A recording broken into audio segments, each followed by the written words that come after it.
How's everyone doing? Good? Oh, I see Joshua Beach and some of our portfolio companies are here. Okay, cool. Are my slides up? Yeah, there we go. Okay, cool. I've got 10 minutes, 20 minutes, 15 minutes. How much time do I have? 10 minutes. Gosh, you guys are... Gosh. And we just lost to Australia, so... Okay, cool. State of venture capital in Africa. I'm going to skip through half of these slides. Why is venture capital important? Simply because if you look at the most valuable companies in the world over the last 5 decades, we've gone from energy companies to utility companies to big telcos to insurance giants, from the US to China to Japan. And the vast majority of those companies were funded by what? Debt. In fact, every single one of them was funded by debt. It's just in the last 15 to 20 years where that equation's completely changed. And the most valuable companies in the world today, in fact, out of the top 20, only 2 are not funded by venture capital. What do you think those 2 are? It's an oil company, Aramco, and the other one's an insurance company, Berkshire Hathaway. But apart from those 2, every single company in the Dow 40 is venture-backed. And then the question is, why in a continent like Africa are we still so reliant on expensive debt and infrastructure and asset finance to build the most valuable companies in Africa? So Africa has what a lot of people call a double arbitrage. So we've got about 20% of the world's population, about 6 to 7% of the world's GDP, but we only have 1% of the world of the world's venture capital. I happened to spend most of my formative years in New York and California, where I was lucky enough to go to Stanford, where literally everything you breathe, drink, sleep, and eat is technology and innovation. So one of the reasons why I came to South Africa 13 years ago was to try and see if we could bring a flavor of that into this beautiful continent, but with the right distribution. And one of the things we struggle with in Africa is how do startup founders access customers? One of the biggest challenges that startups face anywhere in the world is how do I minimize my customer acquisition cost? And if you try to do it the way Silicon Valley, Tel Aviv, Berlin, Bangalore, Shanghai do it, you need a lot of capital to acquire customers at the early stages of your business. You don't have that luxury in a Nairobi or a Kampala or a Cape Town or a Lagos. So what do? You start very early on to partner with large telcos, insurance companies, banks, retailers. Oh, 5 minutes left, fuck. This is a joke. Yeah, this is sort of like venture investing, quick in and out. Invest in seed, get out of Series A, make a 5X, and Bob's your uncle. Which is, I think, what we do quite well, actually. So I'm going to skip all of this, and... Gosh. Just if you Lo and Donna, please share these slides with these lovely audience folks here. Some of the things I just wanted to talk about very quickly, what us VCs look for. We've been doing this for quite a while now. So we've backed about 130 companies across Africa in the last 3 years. Most of them are in, and we're sitting at about a 60% IRR. So there is something to be said about doing, working with, so the venture industry works like a relay race. You've got to have the early angel investors that take a chance in you and understand the importance of product market fit, problem solution fit, but then you have to go to the venture builders like the Founders Factories of the world, the Alpha Codes, etc., and then to the incubators, the accelerators. If everyone just bloody stuck to their swim lane, things would be so much easier. So part of a conference like this is to get folks from the angel investing community, from venture builders, from accelerators, from later stage VC funds to figure out how does each one add value along the way. One of the differences between angel investing and venture, people confuse the two a lot, is angels aren't expected to add a lot of value outside of just your money and maybe a phone call or an email here and there. The moment you're a VC fund, and I see our friends from NIFA here as well, and they'll vouch for this, is you have to add a significant amount of non-financial value. And what's that? You got to help with POCs, proof of concepts, with pilots. You have to help with helping companies expand beyond their home markets. The reason why, I mean, South Africa is an incredible country, but it isn't the best from a venture scaling perspective. We've had a handful of companies in South Africa that have become global icons, but it's a handful, right? I tell the story of how, SnapScan's technology was far superior to Apple Pay, far superior. You could use SnapScan on iOS, Android, multiple devices, multiple OSs, but eventually the company just got sold way before it should have. Right, similar story with Yoko. I mean, Yoko is an incredible company, but they've been around for 10 years and they're only in South Africa. Right? Whereas if you look at what happens in Nigeria, you have founders that within 2 years of them starting a company are already thinking of Ghana, of Francophone West Africa. So you have to think beyond.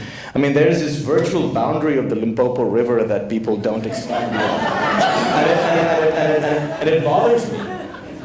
And then you have the issue around exchange control and SARM and all that shit. But the point here is if you want to raise money from VCs, you have to think global from day one. You got to act local, but think global. And it can be done, right? The ones that have done well on the African continent, companies like Flutterwave. Who here does not know what Flutterwave is?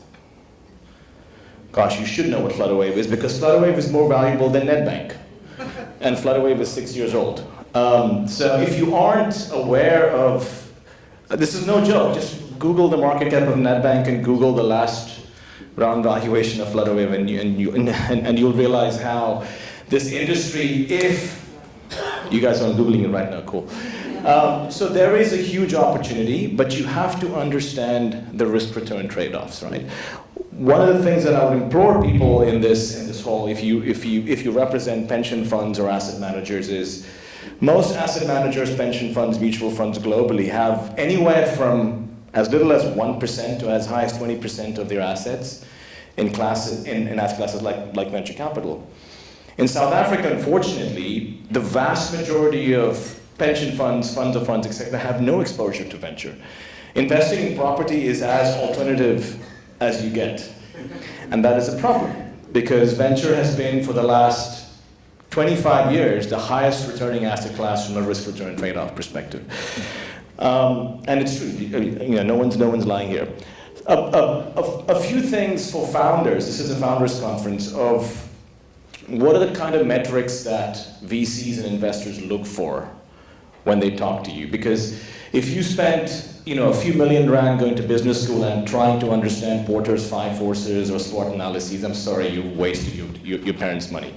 Because business schools don't teach you how the world's changed, right? The world's changed quite a lot in the last 20 years. People used to value the importance of quality and price. When I grew up in the 80s and 90s, only 2 metrics that mattered for business were how competitive you are from a price perspective and how good is your product. Well, if you use that analogy, Uber would be worth nothing, Airbnb would have been worth nothing, Coursera would have been worth nothing. We've seen a seismic shift where price and quality have been replaced with time. How do I save people time? And how do I make people's lives more convenient? So if you look at that barometer, the world's changed a lot in the last 15 years, and therefore, things like your LTV to CAC, super important, right? Your lifetime value to your CAC. No one cares about profitability in and of itself. But the way your margins change and get less negative every quarter is what VCs really look at. Other things are things which you will never see in a business school textbook, is things like your virality coefficients, right? Which we look at very carefully.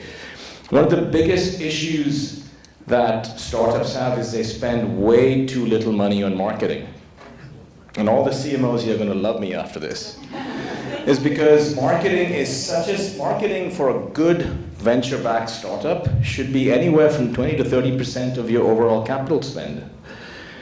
But people spend, it's an afterthought. in most businesses, right? Marketing is everything. So your virality coefficient, how does your marketing team attract customers, retain them, reduce that leaking bucket, the churn, convert that into revenue, and reduce drop-offs? That is, not, you cannot hire one marketing person to do that. It's an entire team, right? And good startups have this concept of a very high virality coefficient, and it's equally important for B2B as it is for B2C. So for every customer you onboard, how am I incentivizing them to get me more customers and not leak my bucket from churn? These are metrics that really good companies have in common. Again, I could do this for a long time, but I've been asked to go. But do yourself a favor, read a book called 0 to 1, Peter Thiel, incredible book. If you're building tech in Africa, read a book called The Prosperity Paradox, which talks about how the greatest businesses, at least in emerging markets, create markets out of nothing. So think, for example, a singer creating sewing machines. There was nothing. There was no concept of building a piece of fabric in less than 2 hours. And then that came along. Microinsurance. You can sell microinsurance policies in sub-Saharan Africa for under $2 in monthly premium. Again, that blew up an entire market. So getting from 1 to N is easy. Getting from 0 to 1 is hard. And Africa is that one continent that provides so many opportunities. I'm going to end here. There's a company in Silicon Valley that I looked at when I was at Stanford 20 years ago. That the problem with Silicon Valley, and please don't try and emulate them for what they do horribly wrong, but emulate them for what they do good.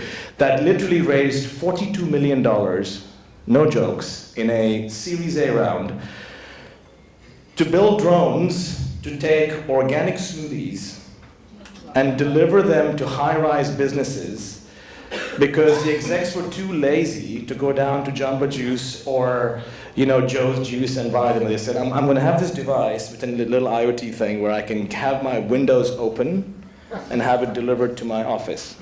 They raised $42 million and they crashed and burned 2 years later. Now, rather in Africa, create that very same drone but to deliver ARVs or do something useful. And you've got a target market in Africa that is, we've got 1.4 billion people on this continent and the average age is what, 18? Growing quicker than any other place in this world. So if you're a founder here, do not come to us and say, there are no opportunities, you just haven't looked enough. You haven't found that product market fit. And once you find that, come talk to us. You'll do well, and we'll make shitloads of money, and everyone's happy. So I'm going to stop there. Thank you.